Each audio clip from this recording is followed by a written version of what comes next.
오늘을 읽는 책, 문학평론가인 국민대학교 국문학과 정선태 교수와 함께합니다. 국민대학교 한국어문학부 국어국문전공 정선태 교수님 함께하겠습니다. 정선태 교수님.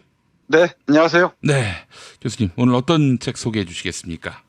네, 오늘은 팔레스타인을 대표하는 작가이자 아랍 문학의 우뚝한 봉우리인 가산 카나파니의 소설집 불볕 속의 사람들을 골랐습니다. 예. 그 중에서도 표제작인 불볕 속의 사람들을 중심으로 소개해 드리도록 하겠습니다. 예. 이 소설을 번역하신 분이 바로 김종철 선생님입니다. 녹색 평론 발행인 말씀하십니까? 네, 맞습니다. 김종철 선생님이 신문사에 쫓겨나고 살기가 어려웠을 때 이런저런 책들을 많이 번역하시잖아요. 예. 그중에 우리가 좀 알만한 게 말콤 X가 있고요. 그리고 천지연 씨와 함께 번역한 이 불볕 속의 사람들인 것 같습니다. 이미 80년대 번역이 나와서 96년도에 재판이 나왔는데 지금 구해볼 수 있을지는 잘 모르겠습니다만은 팔레스타인 문학, 나아가 아랍 문학의 한 진경을 보는 중요한 작품이 아닌가 싶습니다. 예. 번역자인 김종철 선생님이 말씀하시듯이 우리는 아랍에 대해서 또는 무슬림에 대해서 너무나 모르는 게 많아요. 그렇습니다. 조금 더 그 문화나 역사를 좀 깊이 있게 알면은 편견으로부터 좀 벗어날 수 있을 것 같은데 해서 이 아랍 문학 작품, 팔레스타인 문학 작품 하나 골랐습니다. 예. 먼저 역자인 김종철 선생님이 옮긴 이의 말에서 적어놓은 글 잠깐 보겠습니다. 우리나라 사람들은 대체로 아랍과 이스라엘의 대립과 갈등에 대해 진지한 관심을 갖거나 이해하려는 경향을 보이지 않는다. 그리고 중동의 역사를 체계적으로 공부하는 이도 아주 드물다. 게다가 서방 언론은 수십 년 동안 이스라엘에 치우치는 보도와 논평을 일삼아오고 국내 언론도 그것을 베끼다시피 해왔기 때문에 독자들은 자기도 모르게 아랍을 경멸하고 이스라엘 쪽에 대의가 있는 듯이 여기게 되었다. 네, 이렇게 씁니다. 지금도 크게 사정은 달라지지 않은 것 같습니다. 우리 브리핑 시간에 한 2달 전인가요? 이 이슬람 문화를 일주일 동안 소개해드린 적이 있었는데 예. 이희수 선생이나 정수일 선생을 대표적이라고 할 수 있는데 그분들 빼고 나면은 그렇게 중동을 연구하는 사람들, 아랍을 연구하는 사람들 또는 이슬람 문화를 연구하는 사람들이 많지가 않습니다. 그래서 조금 아쉬운 면이 없지 않은데요. 그렇다 보니까 우리가 아랍 문명 또는 이슬람 문명에 대해서 너무나 많은 오해가 쌓였던 것 같습니다. 전혀 그렇지가 않은데도 말이죠. 또 뭐 다른 기회에 말씀드리기로 하고 오늘은 이 가산 카나파니의 소설 불볕 속의 사람들 소개해드리겠습니다. 예. 줄거리를 간단하게 말씀드리면 이스라엘의 폭격, 그 전화를 피해서 머나먼 길 수천만 마일을 통과해 쿠웨이트로 일자리를 구하려고 하는 미립국을 떠나는 3명의 남자가 있습니다. 이 아부가이스라는 농부, 그리고 아사드, 그리고 마르완이라는 16살 먹은 소년이 그들입니다. 지도를 펴놓고 보시면 아시겠지만은 가자지구 쪽, 그러니까 팔레스타인에서 쿠웨이트까지 가는 과정은 그야말로 지옥의 길입니다. 요르단을 지나서 이라크를 지나야 되고요. 이라크에서 배를 타고 바그다드로 가야 되고요. 바그다드에서 해변을 따라 쭉 또 바스라라는 곳까지 가야 되고 거기에서 쿠웨이트 국경을 넘어야 됩니다. 근데 흔히 그렇듯이 국경을 넘으려면은 브로커들 있지 않습니까? 예. 이 브로커들이 흥정을 하죠. 돈을 조금이라도 더 많이 받기 위해서 그 흥정 과정을 쭉 보여주는데 이것도 만만치가 않습니다. 그러다 어렵게 야불 카이주란이라는 트럭 운전사, 이 사람도 역시 팔레스타인 사람입니다만은 트럭 운전사가 모는 트럭을 얻어 타게 됩니다. 물론 돈을 들이고 말이죠. 근데 이 트럭 운전사도 비참한 기억을 안고 있는 사람입니다. 조국을 위한 전쟁, 그러니까 팔레스타인인으로서 이스라엘과 전쟁을 하다가 자신의 남성을 잃은 참담한 사람입니다. 남성성을요? 네, 그렇습니다. 이 소설의 중요한 기능을 하는데요. 조금 이따 말씀드리기로 하고 일단 그 트럭을 얻어 타는데 트럭도 트럭이 아니고 물탱크를 운반하는 트럭입니다.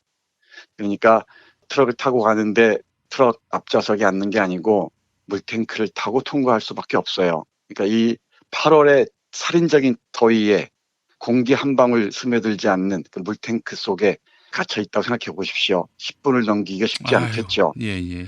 그런 트럭을 타고 갑니다. 그 일부분 보겠습니다. 밤처럼 새까만 하나의 작은 세계인 트럭은 양철 조각 위에서 끓는 커다란 기름방울처럼 사막을 뚫고 지나갔다. 둥글고 이글거리고 눈이 부시게 밝은 태양은 그들의 머리 위에 높이 걸려 있었다. 그들 가운데 아무도 더 이상 땀을 닦으려고 들지 않았다. 아사드는 셔츠를 머리 위에 덮고 다리를 꺾고 앉아서 아무런 저항도 없이 태양이 자신을 곱게 내버려 두었다. 마르와는 머리를 아부카이스의 어깨에 기대고 눈을 감았다. 아부카이스는 무성한 회색 콧수염 밑의 입술을 굳게 다물고 길을 바라보았다. 네 사람 중에 그 누구도 더 이상 말을 하려 들지 않았다. 애를 쓰느라 기진맥진해졌기 때문이기도 했지만 각자가 자기 생각에 빨려 들어갔기 때문이기도 했다.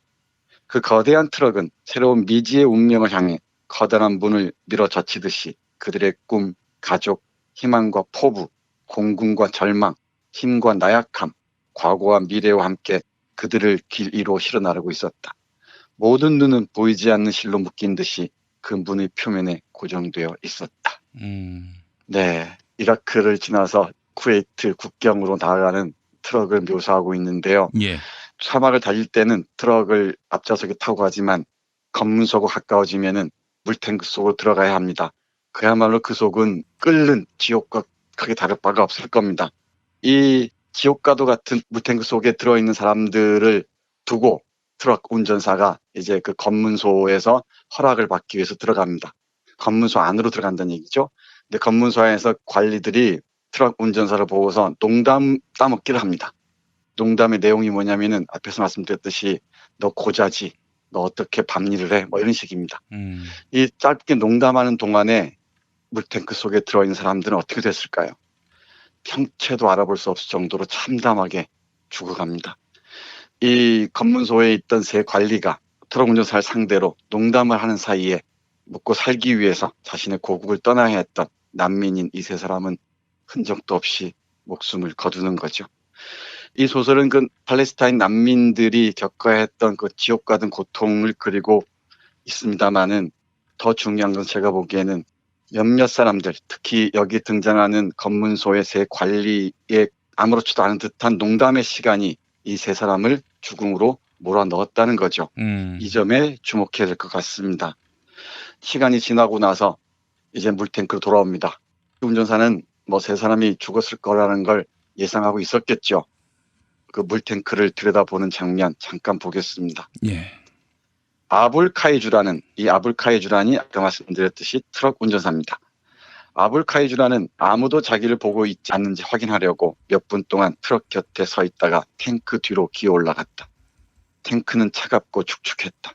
그가 구부러진 철제 손잡이를 천천히 돌리고 무쇠 원판을 끌어올리자 원판은 날카로운 소리를 내며 열렸다. 그는 두 팔로 몸을 지탱하면서 안으로 가볍게 미끄러져 내려갔다. 첫 번째 시체는 차갑게 굳어 있었다. 그는 시체를 어깨에 얹었다.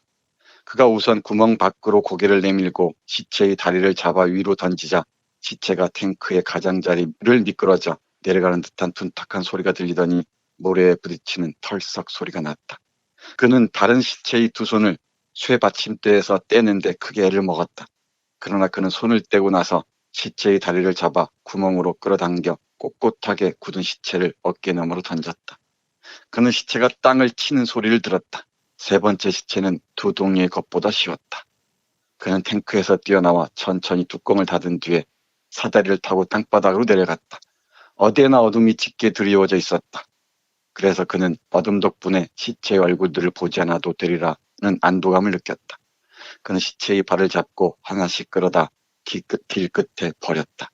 시의 청소차들은 보통 여기서 쓰레기를 버리려고 멈추니까 아침에 오는 첫 번째 운전사가 시체들을 쉽사리 발견할 것이다. 네, 이렇게 씁니다. 검문소의 세 관리가 트럭 운전사와 농담을 하는 사이에 이 세 사람은 차가운 시체로 변해 있었던 겁니다. 어쩔 수 없이 트럭 운전사는 이 시체를 버리기로 작정을 하죠. 네, 어쩌겠습니까? 자신의 고향을 떠나서 어떻게든 먹고 살기 위해서 미립국을 시도하는 팔레스타인 난민들의 형상이 정말 잘 그려진 작품이 아닌가 싶습니다. 사람이 죽었는데 아무도 슬퍼하지도 않고 죽어가는 과정에 대한 애도도 없고 말이죠. 아니 참 이게 지옥의 모습이 바로 이러하지 않을까 싶은데요. 네, 맞습니다. 난민들에게 어떤 관용을 베풀어야 된다라고 얘기하면은 정말 벌떼처럼 달려들어서 비난과 혐오의 말을 퍼붓는 사례를 지금 우리가 역력히 보고 있지 않습니까? 눈앞에서. 물론 여러 가지 절차를 분명히 밟아야 되겠지만은 그런 최소한의 관용이 없이 우리가 인간으로서 과연 인간이라고 얘기할 수 있을지 저로서는 대단히 의심스럽습니다. 이 소설의 마지막 부분을 보면은 좀 아찔합니다. 그러니까 이 트럭 운전사도 자신과 고통을 함께하는 동포라는 감각이 얼마나 자신 아프게 했겠습니까? 그러니까 이렇게 얘기를 합니다. 조금 보겠습니다. 그 생각은 그의 마음으로부터 미끄러져 내려 혀로 굴러갔다. 왜 그들은 탱크 벽을 두드리지 않았을까? 그는 다시 곧바로 돌아섰으나 쓰러질까봐 겁이 나서 운전석으로 올라가 운전대에 머리를 기댔다. 왜 당신들은 탱크 벽을 두드리지 않았소? 왜 아무 말도 하지 않았소? 왜? 사막은 갑자기 메아리를 되돌려 보내기 시작했다. 왜 당신들은 탱크 벽을 두드리지 않았소? 왜 탱크 벽을 탕탕 치지 않았느냐 말이요. 왜? 네, 이렇게 마무리됩니다. 여기서 말하는 탱크는 물탱크를 얘기하겠죠? 물론 트럭 운전사가 너무나 스스로도 고통스러운 나머지 물탱크의 벽을 두드리지 않았느냐고 얘기합니다. 그렇지만 저는 여기서 질문을 던지지 않을 수가 없습니다. 설령 탱크의 벽을 두드렸다고 한들 과연 누가 그 소리를 들어주었을까? 누가 그들에게 응답할 수 있었을까? 이런 질문을 던지지 않을 수가 없습니다. 예. 지금 지옥의 시간을 지나서 먼 길을 떠나 그것도 많은 사람도 아니죠. 소수의 사람들이 제주도에 와 있다고 하는데 그 사람들이 타전하는 소리에 우리가 과연 귀를 기울일 수 있을지 한 번쯤은 생각해 봤으면 좋겠습니다. 특히 이 가산 카나파니라는 팔레스타인의 저항운동가이자 그리고 뛰어난 작가이기도 합니다. 혁명투사이기도 하고요. 작가의 이력을 떠올리다 보면은 식민지 시대 독립을 위해서 투쟁했던 여러 사람들의 얼굴이 스쳐 지나가기도 합니다. 그 사람들 역시 우리 조선인들과 함께 여러 곳에서 만주에서 시베리아에서 일본에서 또는 남태평양에서 이런 고통스러운 시간을 통과하지 않았겠습니까? 그리고 이곳저곳에서 이 소설의 비유를 빌자면은 탱크를 두드리지 않았겠습니까? 그리고 거기 누군가는 거기에 호응했을 테고요. 또 아니면 호응이 없었을 때는 그 머나먼 낯선 곳에서 목숨을 거뒀을지도 모를 일이죠. 그러니까 우리가 지나온 시간들을 조금만 돌이켜보면은 이들의 이야기가 낯설지 않다는 것을 어렵지 않게 알 수 있을 것 같습니다. 우리의 과거와 현재 그들은 다르다. 또 이렇게 반론할 것 같은데요. 글쎄요. 오래된 미래란 말을 쓰듯이 우리의 미래는 늘 인간의 삶을 참조하지 않을 수가 없고요. 세계 여러 곳에 살고 있는 인간들과 크게 다르지 않을 겁니다. 우리의 삶이 계속 이런 식으로 유지될 거라는 건 누가 보장합니까? 그리고 항상 우리는 자연재해든 또는 전쟁을 비롯한 인재든 재난에 직면할 수밖에 없을 겁니다. 그럴 때 우리는 어떤 태도를 취할지, 다른 사람들에게 어떤 얘기를 할지 역사를 통해서 배우지 않을 수가 없을 겁니다. 제 생각은 그렇습니다. 예, 저도 교수님 생각과 동일합니다. 과거 우리 국민 모두가 난민이었을 때 그때 이 기도했을 텐데 하는 생각이 듭니다. 네, 맞습니다. 세계 곳곳에서 일어나고 있는 일들, 또 그 상황을 겪고 있는 사람들의 모습은 언젠가 우리가 겪었던 일이기도 할 테고요. 또 언젠가 앞으로 우리가 겪을 일일 수도 있습니다. 그때 우리는 조금 더 다른 태도를 취할 수 있지 않을까. 가산 카나파니의 불볕 속의 사람들을 보면서 다시금 생각하게 됩니다. 예, 알겠습니다. 자, 정선태 교수님 오늘 말씀 감사합니다. 네, 고맙습니다.